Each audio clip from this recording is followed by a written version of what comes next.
lahat ng nandito, I will send out the attendance form later on. All should fill out the attendance form regardless. Full-timer ka, checker ka, manager ka. Please fill out the form. Okay? And I will send out right now a copy of the training material para habang nagdi-discuss tayo, meron din kayong reference. Okay? And so, sharing the training material now, guys. You can open it.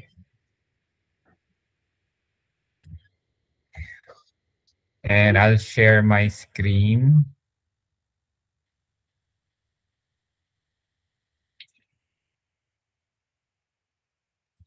Yan. Can everyone see my screen now, guys? Kita na? Kita na? Yes, sir. Okay, good, good. Sige. So, increase natin ang zoom 150%. Yan. Sumata sa pinakataas. Okay. So, this is the stage 2 nung ginawa natin 1925, yung paved versus unpaved. Yan. So, ito yon. Ito yung gagawin natin ngayon. Okay? And there are some added categories. So, huwag sana tayo malito. So, kung nakikita niyo yung screen ko, merong building, yan pa rin yung dati, road, driveway, long driveway, sidewalk, road overlap kung meron, sidewalk overlap kung meron, driveway overlap kung meron din. Andito na rin si parking, outside parking, inside parking. I believe I don't need to discuss that further kasi dapat alam nyo na yung tatlong yan. Tsaka kung kailan ginagamit itong mga overlap na to. Pavement, sport ground, swimming pool, andyan din deck and patio. Normally, we don't check that. Okay? Ito yung sa stage 1, unpaved road, unpaved driveway, unpaved sidewalk. Pero ngayon, meron tayong unpaved parking. Okay?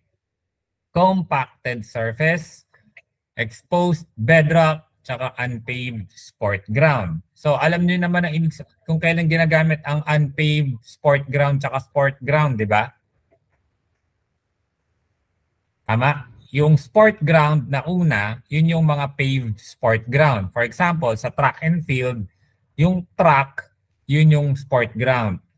Yung field, okay, yung field sa gitna, di ba yung color green, yung grassy part, yun yung ginagamitan natin ng unpaved sport ground. Clear? And ang pinakabago dito is yung compact surface tsaka exposed bedrock. Well, sama na rin natin yung unpaved parking. Okay. Kasi itong unpaved driveway, sidewalk, tsaka unpaved road, ginawa na natin yan sa stage 1.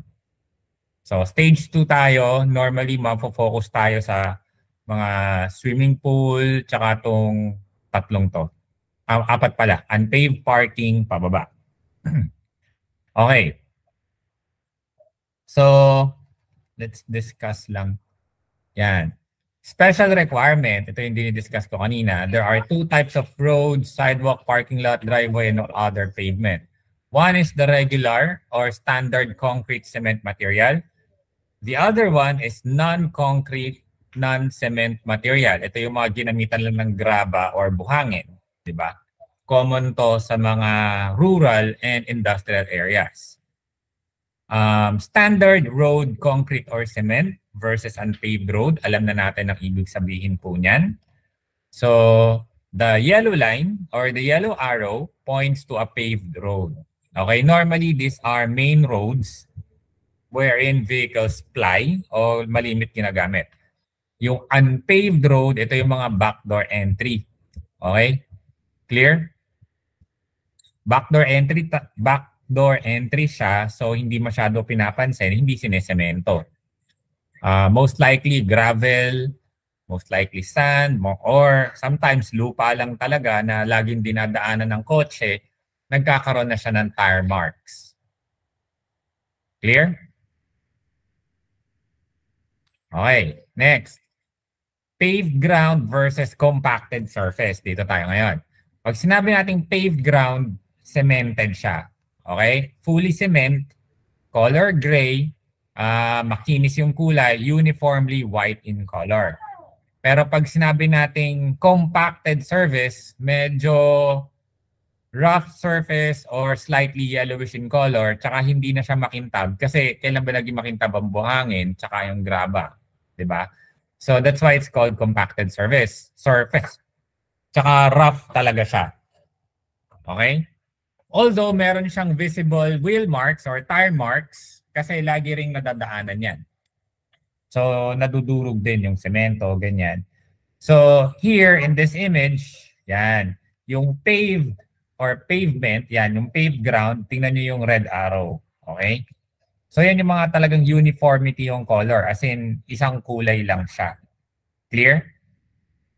Yan, yung parking lot, that's considered the pavement naman talaga. Tsaka itong pavement na to na hindi natin alam ang use, it's also a pavement. Although, it's just plain cement. Ayan, no? Tingnan nyo, makinis lang siya. Now, for compacted surface, ito, kita nyo naman yung difference. Yung yellow arrow, may tire marks din naman. Although, over time, syempre, yung graba, since it's placed on the soil lang or yung sand, nadudurog, bumabaon sa lupa rin yan over time. So, nawawala, bumabaon sa lupa. Medyo nagda-darken yung color, tapos halatang-halatang magaspang siya. Clear, guys?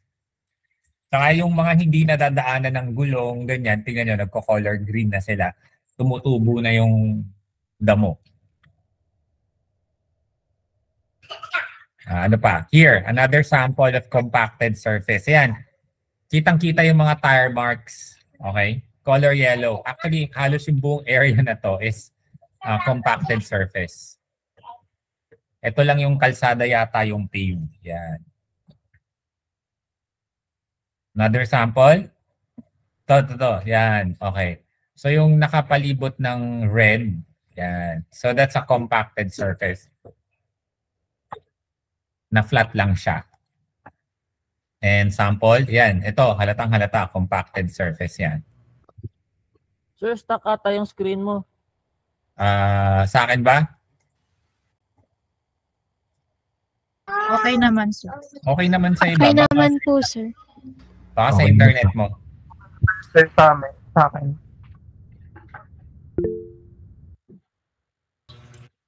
Compacted yan, bro. Parang marami mang bato.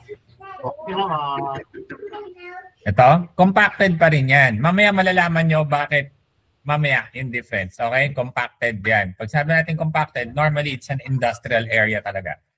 Okay? Tapos ito pa. Yan, compacted surface. Yan.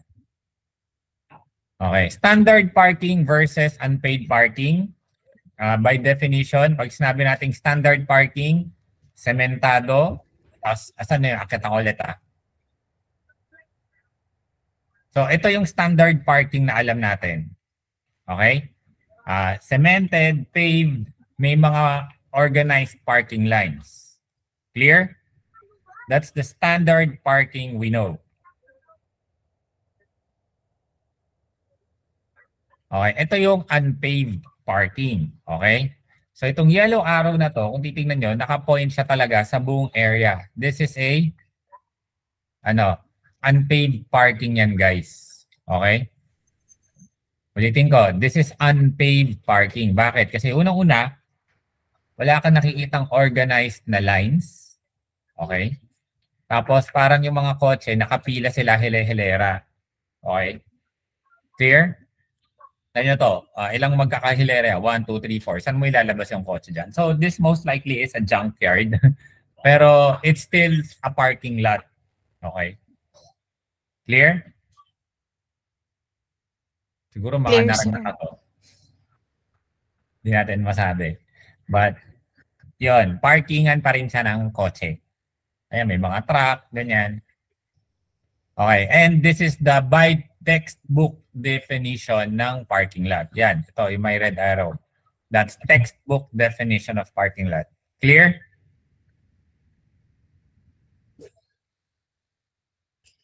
Another one, the yellow arrow points to unpaved parking lot, and the red arrow points to textbook definition of parking lot. Sidewalks, alam na natin yan. paved kapag dire-diretso, unpaved kapag basag-basag. Guys, golf courses kahapon di pala, no isang araw, tama ba? No isang araw tayo, 1925. Golf courses, guys, yung pathway doon, sidewalk yun. Okay? That's tagged as sidewalk. Okay? Magkakatalo na lang yon if it's paved or unpaved. Clear? Ulitin ko. Sidewalks, tag as sidewalk. Golf courses na pathways dun sa sa mga driving range. Doon sa mga golf courses, yung mga pathways doon, it's a sidewalk. Driveways, alam na natin to, ginawa na natin to sa stage 1. Okay? So, sementado kapag color gray, hindi sementado kapag medyo brownish ang kulay. Same here. Yeah. The red arrow points to paved parking. The yellow arrow points to unpaved parking.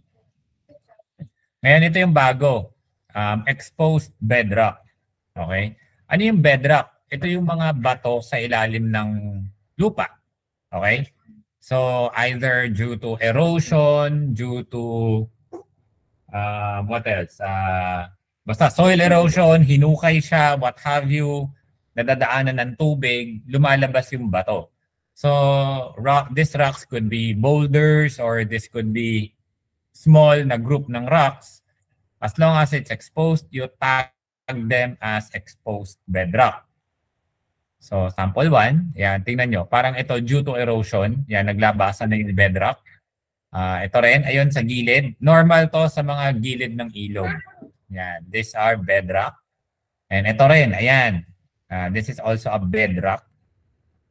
And another sample, bedrock. Yan, di ba medyo malalaki sila? Yan, sample naman dito rin. So, common to sa mga malalapit sa tubig, yung bedrock. Clear? Clear. Questions? Sige.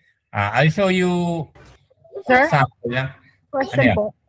Sige. Sir, yung sa construction site, Ito. Pupunta tayo dyan. okay. Akala ko bedrock din yun. Okay, sige po. Okay. So, ito, kanina, nag-uusap kami kung paano ko itatag to. Yan.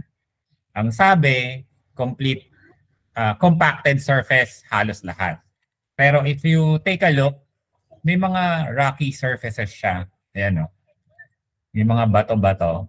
So, the right way to do this is yung mga rough surfaces, yung mga mababato, okay, I tagged it as a bedrock.